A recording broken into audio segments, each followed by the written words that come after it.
Welcome to Moments with Marianne. This is your host, Marianne Pastana. We're here today with special guest W.T. Hamilton, who's here to share with us his new book, Infinite Actuality. The Truth is Stranger Than Fiction. So are you ready to dive into the heart of cosmic consciousness and the boundless mysteries of existence? Well, today's guest is going to share with us just that. So W.T. Hamilton is a dynamic and multi-award winning author known for his groundbreaking one-chapter book series, which helps driven entrepreneurs tackle business challenges one chapter at a time. His acclaimed works include The Promise and The Harsh Truths, which have earned him numerous accolades and a dedicated following. So let's welcome to the show, W.T. Hamilton. Hey, thank you for having me. Well, what an honor it is to have you here and to talk about Infinite Actuality. What inspired you to write this book? It wasn't so much inspiration. It was kind of like this was gnawing at me to write, and I didn't really want to dive into this because it's really peeling back the layers of reality. But it felt like it's something that I needed to do to expand on the third section of the book, Infinite Actuality. I did it in a way, not in the way that you normally would think people would want to write, but I felt like I needed to do this, even though I didn't really want to put it out just because it's so deep. It is a very deep and very compelling read, and I really liked how you touched on the themes of cosmic consciousness. Can you expand on that for our listeners? So when I was talking in the first book about the universe and explaining how to tap into your personal power, your creativeness, I realized that this whole spiritual connection that we've always had as people was this cosmic consciousness, that these ideas come from somewhere else. They come from somewhere outside of you, and the ideas float around, and information and insight floats around. And once you're ready and able to understand it, you can tap into it and accept it. And it's kind of a way that we can communicate with something outside of us, something beyond what we really understand. And so I kind of dive into how that works, how to do that with your thoughts and your feelings. And it just felt like this cosmic consciousness was a great way to explain the spiritual side of creativity. I understand you did a lot of research for this book into ancient civilizations and their connection to cosmic consciousness. Can you expand on that for us? So the whole premise, what I wanted to do was, so I introduced in the book before this one, the universe, and I wanted to show, like, this is how you tap into the universe and take the reader back to the beginning when the narrative and the context for reality wasn't really set yet, and really put the reader in the room and start to understand what it's like to go through that journey. And through that, I started realizing, okay, there's all these artifacts and all these things that are left behind as kind of guides for us, warnings for us, or insight to things that had happened before. And so as I researched that, I realized that that's all connected to cosmic consciousness, and wanted to really kind of tie that into the journey I was taking the reader on, and how all these things that we know exist, that we have, they're artifacts, they're things that you can touch, you can research, and how does that tie into spirituality, and how does that tie into our infinite actuality? Well, and the subtitle of the book I felt was very provocative. You talk about the truth is stranger than fiction. So, Yeah. what do you mean by that? So it's very unbelievable when you start to dive into the layers, start peeling back the layers of reality, and looking at like things like these artifacts and why they're here and how did they get here. As you're peeling back those truths, if you were writing this as a purely science fiction, it would be unbelievable. And then to know that this stuff is there, and how did it get there, and how are we where we are now from where we began in the beginning of time as we know it, it really is a lot stranger than the fiction things that you read about. it kind of blows your mind that like this is real. That's kind of where I left at. Like, this is real, like, really. This is very strange. I understand you had some very surprising revelations and finds while writing this book. Can you share a couple of those with us? Yeah. So one of the things I think that really jumped out was I realized that we have this curated narrative. I really dove into, okay, well, what was life like before this curated narrative, and then how was that developed, and how does that curated narrative kind of limit what we're thinking is possible for us and possible as a society. What stood out to me was there was a very good reason to create a curative narrative, and it served a purpose for a very long time. And now we're kind of outgrowing that reason and that purpose, and that's, I think, why a lot of people are starting to question reality, and look at the simplified explanation of reality. And then when you start to peel back and really dig into what reality is, it is infinite, but it's also a lot stranger than the simplistic narrative that we've stuck to for so long. You mentioned encounters with otherworldly beings in your book. Can you elaborate on these encounters and their significance in the book? Yeah. So how it started was that I was looking at, okay, what would it have been like to be the hunter gatherer, and then to come across something you've never seen before, with this primitive language that you have, that it's not there's not enough words to be able to explain what you're seeing. You don't have any context to what you're seeing. And so I really walked the reader through what would it have been like for something to, you have these stars every night, you look up at these stars, and you feel this connection to something beyond you, but you don't know what it is. And then all of a sudden, one day, one of these stars comes down and observes you, and you observe it. And what would that be like? And then how would you try to explain that? And so I talk to people, and I always tell them, like, say if you had a dream, you're dreaming, you're sleeping, and in your dream you discover a color that nobody's ever seen before. And even with our sophisticated language, how would you explain and describe a color that you've never seen before?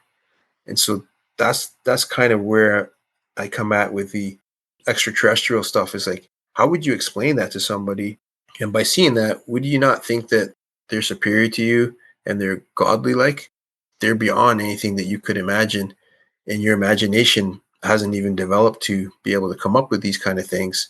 So you're seeing this thing that you can't explain for the first time. And I found was very profound in the book, and that's at the beginning, and then that kind of sets the pace for all the things that I'm talking about in the book that really relates to infinite actuality. So, how do you see the interconnectedness of all things?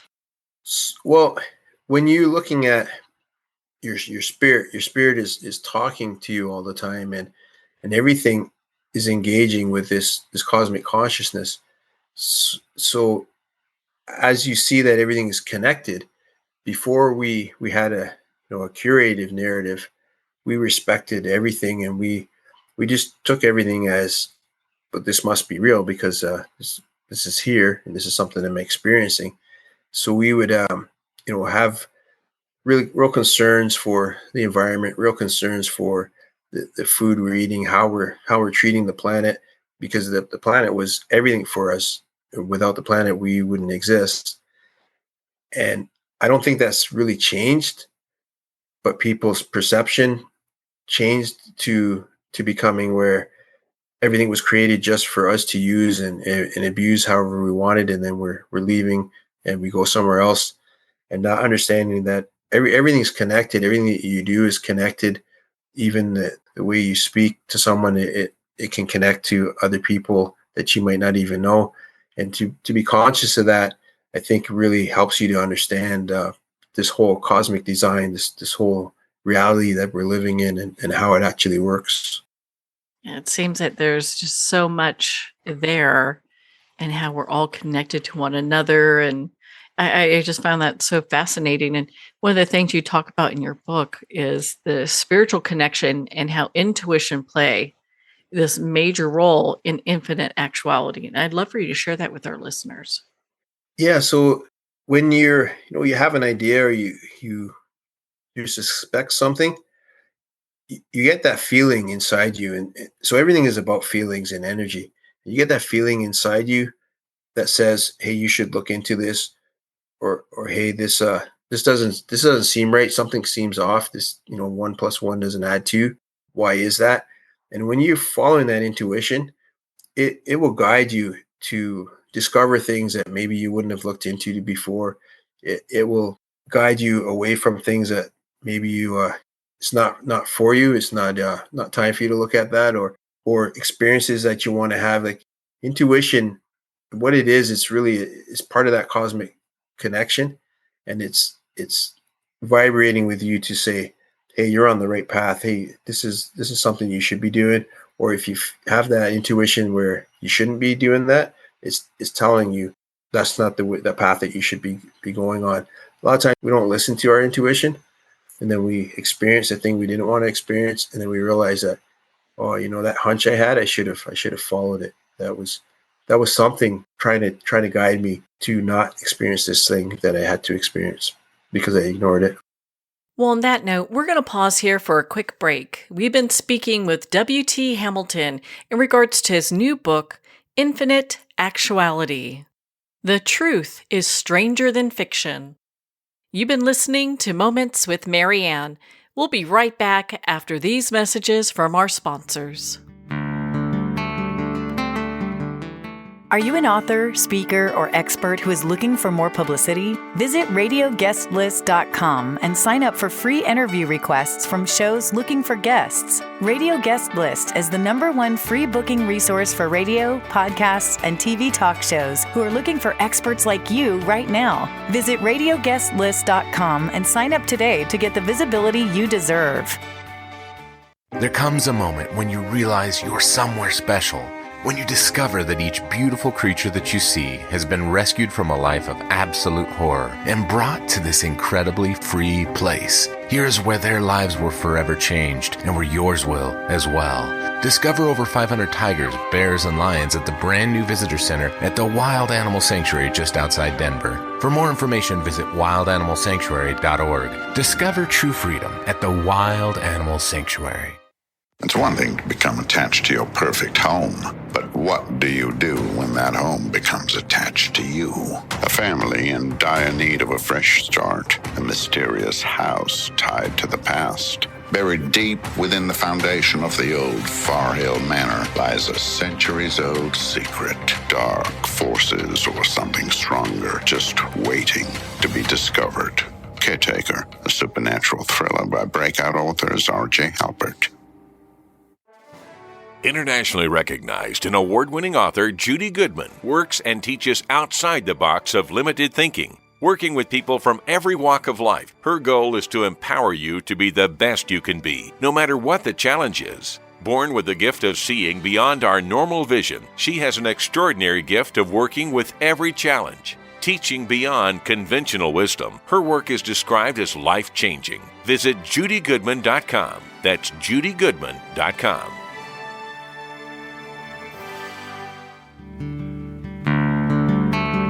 I'd like to thank Jason Eastwood at Guitarfulness for sharing his inspiring music and talent with us.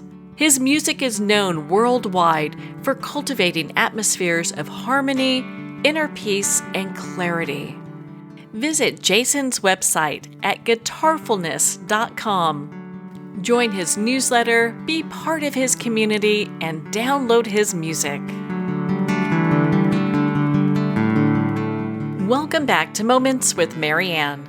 We're here today with special guest W.T. Hamilton, who's sharing with us his new book, Infinite Actuality. The truth is stranger than fiction. So how can people tap into their intuition? The important part is to understand that there is more layers to reality than the simple explanation that we kind of all learn as we're kids and all kind of keep going as a narrative as we become adults. But being aware that there's more layers, it actually frees you to understand the possibilities that you have in your own life if you start to understand how these things work, how they interplay, and why they were created. These narratives, these limitations were put in place for a certain period of time, and now how you can remove those and start to bend time and really create the things that you want to, because you have this infinite reality that you're living in, and it's up to you to create the life that you want by your design. But you have to understand the limits that were there that are kind of illusions, and removing those illusions will help you to see clearer what you can become and what you can do with your life and with your reality. In what ways do you believe ancient wisdom and modern insights can complement each other to help humanity face the level of turmoil that we face today? So when you look back at what happened before and some of the perils and almost like extinction level events that mankind faced in the past, we've always been guided to a way forward, to a way to master any challenge that's come our way, even the ones that look like they were going to be devastating challenges for all of mankind. And that ancient wisdom there's a lot of insight and information that's there that you can apply now, because we call it like the law of rhythm. So everything goes in cycles, so everything comes back. And I feel like we're back to kind of where we were in the beginning, when we were really open to anything that could be possible. But understanding that even when we faced strange things and extreme things, we were always safe because we had this connection. We felt this spiritual connection, and the spiritual connection was helping us to navigate with intuition, with insight, to a better outcome than the outcome that maybe we were looking at. So I feel like using our modern technology and our modern understanding of things, and when you marry that to the ancient wisdom, it's really a GPS to help you move forward in a way that maybe we're not utilizing as much right now. But as more people become open to it and understand it, that we can navigate even our biggest tests, like climate change and all these different things that we're facing, by understanding that we've always persevered before, but we've done that through insight, innovation, and spirituality. In your book, you talk about timeless quest for salvation. Why is that important? I think that that's the ultimate goal, is for us to persevere. We're here to persevere, to expand, and to create. And so the salvation is really feeling like you've succeeded, and now you're safe. Because I think we're always trying to find that safety and find that the higher level, like what's beyond where we're at now, what's beyond this physical realm. When we leave this place and we're in the spiritual realm, what's beyond that? And so I think that's the ultimate quest, is salvation, so that we always can continue as a species. What challenges did you face when you're writing this book? I mean, it's got such complex, concepts that I really applaud you, because you've made them so easy for many people to understand. So the premise was really trying to put the reader in the room, and to do it in an unbiased way, where if you just go into this reading the book, the different chapters, understanding what it was like for our ancestors, because it's really what I wanted to get across, is what would it have been like for our ancestors to experience these things and to face some of these dilemmas, and then how would you have done it? Would you have done anything different? I feel like when you're reading this, the way that I wrote it, you realize that the decisions our ancestors made were the best decisions for the time and for the situation that they were in. But the challenge really was, how deep do I go? Because as I was peeling back these layers, it was like a rabbit hole. It was just taking me deeper and deeper into the layers of reality, where the premise I had was this constructive narrative, the curated narrative. How did that come about? And I really wanted to dig through that, but it kind of took me on another journey of the spiritual connection, and really going deeper into layers of reality that I find is a very challenging.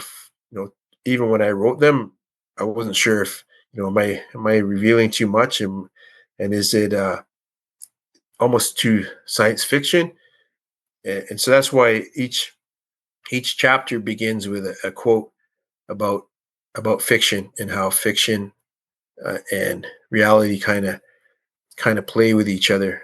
And so I use famous people that use quotes for each chapter just to kind of keep you in that realm of understanding that truth is stranger than fiction, and what you're about to read is going to be very very strange. Well, I think we see this all the time in the movies. I mean, Back to the Future had a lot of different things. It came out with the hoverboard. We've got that now. Glasses that you can watch TV on. We've got those, so Yeah. so it's interesting when fiction is like the precursor to the different realities that we're being made aware of. And one of the things that you talk about in your book is dual reality. And I think that really touches on what we're speaking about.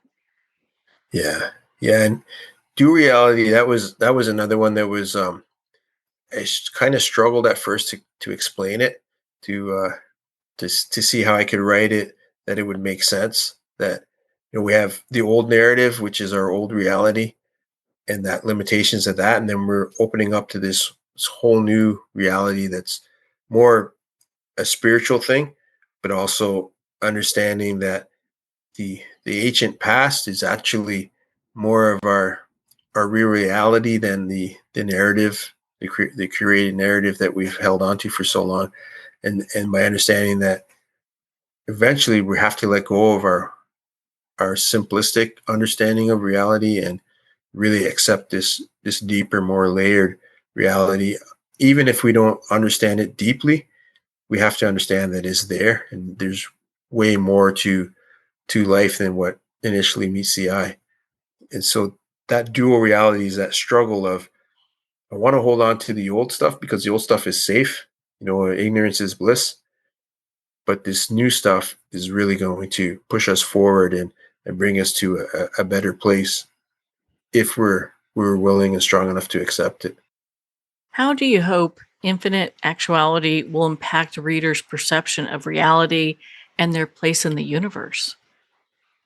I really hope that they're going to be able to, by walking through the journey of the ancestors, really understand where we're at now and where we can take this. Like, there's endless possibilities. That's why it's called Infinite Actuality. Like, there's infinite realities that we could actually create once we really let go of the old limitations that we had, that were important at the time, to understand why they existed at the time and why we probably don't need them so much now.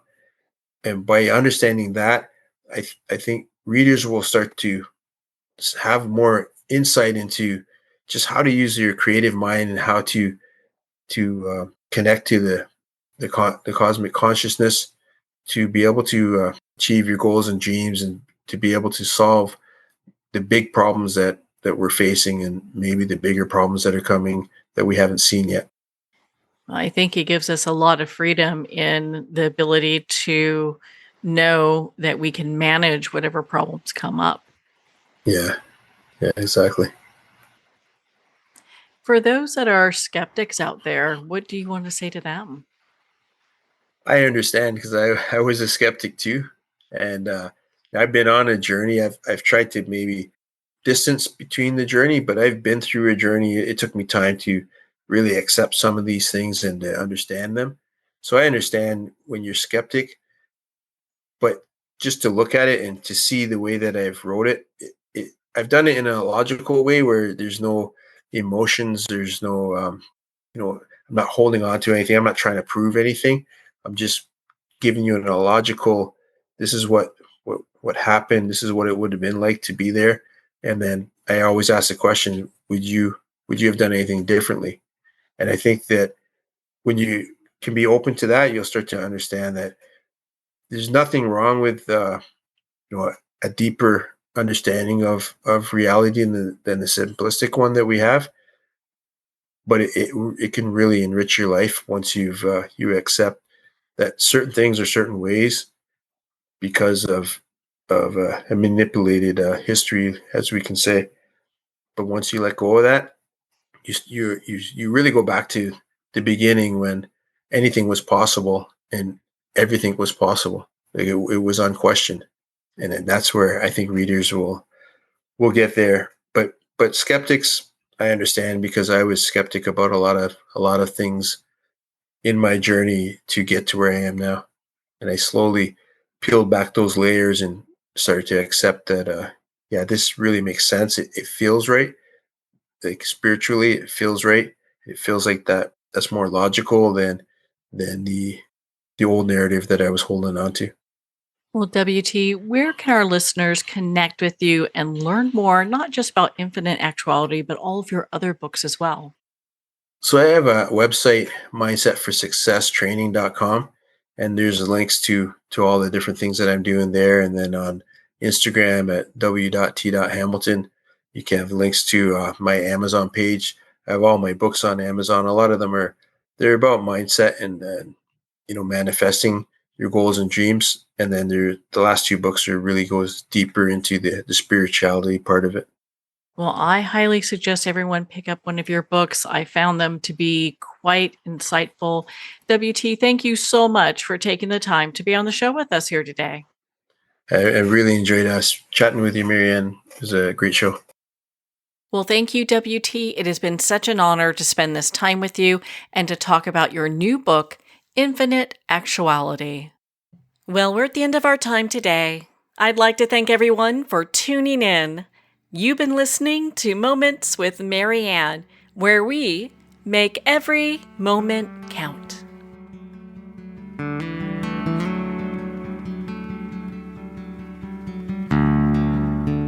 In a single moment, your life can change. Moments with Marianne is a transformative hour that covers an endless array of topics with the best of the best. Her guests are leaders in their fields, ranging from inspirational authors, top industry leaders, and business and spiritual entrepreneurs. Each guest is gifted and a true visionary, a recognized leader in her own work, and while teaching others to develop, refocus, and grow, Marianne will bring the best guest and sometimes a special surprise. Don't miss this. You never know just which moment will change your life forever. Make sure to tune in and visit momentswithmarianne.com for more information.